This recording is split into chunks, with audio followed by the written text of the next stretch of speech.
Saber, elegir, confiar. Tres verbos, tres situaciones, tres actitudes que tenemos que aprender a desarrollar a lo largo de nuestra vida. En lo cotidiano, a veces rutinariamente lo hacemos, ni lo reflexionamos. Pero es bueno que le dediquemos un momento a pensarlo. Saber. Si nosotros sabemos algo, estamos en la certeza de algo, qué es lo bueno y qué es lo malo, qué es lo correcto, qué es lo incorrecto. Si tenemos esa certeza, entonces luego vendrá la elección. Podremos elegir lo bueno, también podremos elegir lo malo, por supuesto. Y si elegimos lo bueno, sabiendo que eso es lo bueno, tenemos que confiar en que eso bueno que hemos elegido nos llevará a ese destino de bondad para el cual hemos elegido esa acción. A ver, les ponemos un ejemplo sencillo.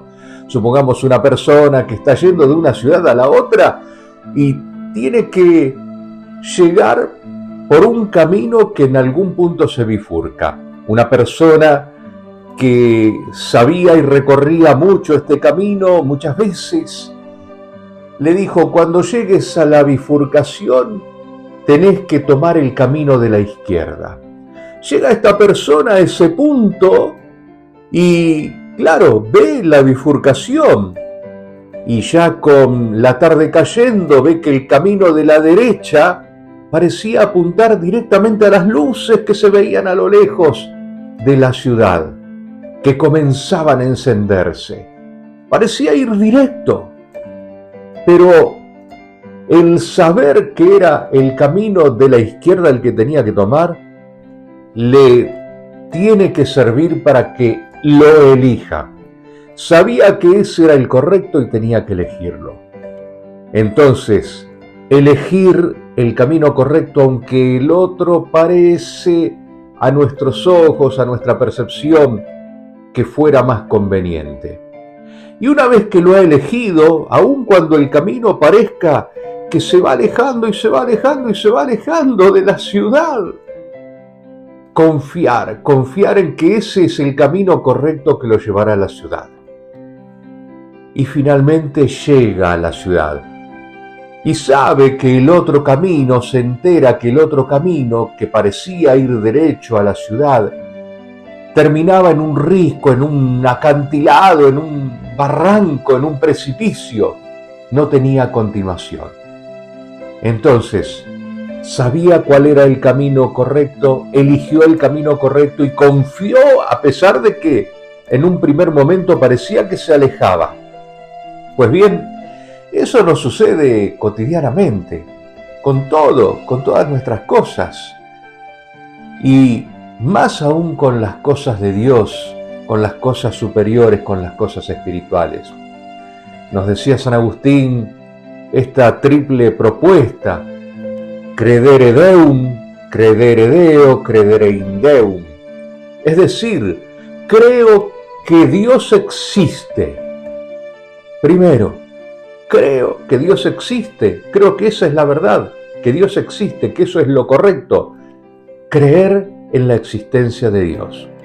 Después, una vez que he sabido discernir eso correcto, tengo que elegir y por tanto credere deo. Le tengo que creer a la palabra de ese Dios. Tengo que seguir la palabra de ese Dios que existe y que me ha hablado. Y finalmente credere in deum, es decir, creer en que ese Dios que existe y al que he elegido seguir su palabra, a quien le he creído, quiere lo mejor para mí, por lo tanto confío plenamente en Él, en su amor, en su bondad y en su misericordia. Y esto nos ejemplifica el pasaje de Marcos en el cual Jesús, ya a punto de salir a caminar, salir al camino, dice que llegó un joven que quería saber cómo tenía que hacer para llegar a heredar la vida eterna. Y Jesús le dijo: bueno, tenés que seguir los mandamientos. No matarás, no robarás, no mentirás. Y parece ser que este joven responde, bueno, pero todo eso yo ya lo estoy haciendo. Y entonces Jesús, seguramente más que conociendo el interior de ese joven, le dijo, bueno, entonces desapegate de las riquezas. Vendé, a ver si sos capaz de vender lo que tenés y compartir con los pobres. Y dice que el muchacho se alejó entristecido. Y Jesús explica después a sus discípulos que no se puede poner la confianza en las posesiones, ya sean en el dinero, en aquello acumulado, ya sea el dinero, la tecnología, todas aquellas cuestiones que se nos proponen como elementos de poder, de riqueza, sino que hay que poner nuestra confianza en Dios, porque en su infinita misericordia es donde Dios hace posible nuestra salvación y nuestro acceso a la vida eterna. Entonces, si ponemos primero cualquier otra cosa y a Dios lo vamos dejando, como parece haberlo hecho a lo largo de tantos años y centurias la humanidad, nos vamos a encontrar con que de pronto estaremos vacíos y tristes, como ese joven que se fue entristecido, porque sabía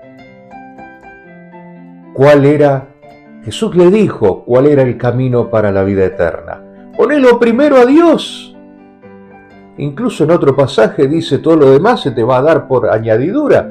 En este mismo pasaje, cuando Pedro le dice, bueno, nosotros lo dejamos todo por ti, Señor. Y Jesús les dice que bueno, que en esta vida van a recibir mucho más de lo que dejaron y además la vida eterna, que es lo que buscaban. Entonces, la propuesta de Jesús es poner a Dios por sobre todo. Saber que Dios existe. Elegir a Dios, cosa que no hizo este muchacho, no eligió el consejo de Jesús. Sí lo eligieron los apóstoles, los discípulos.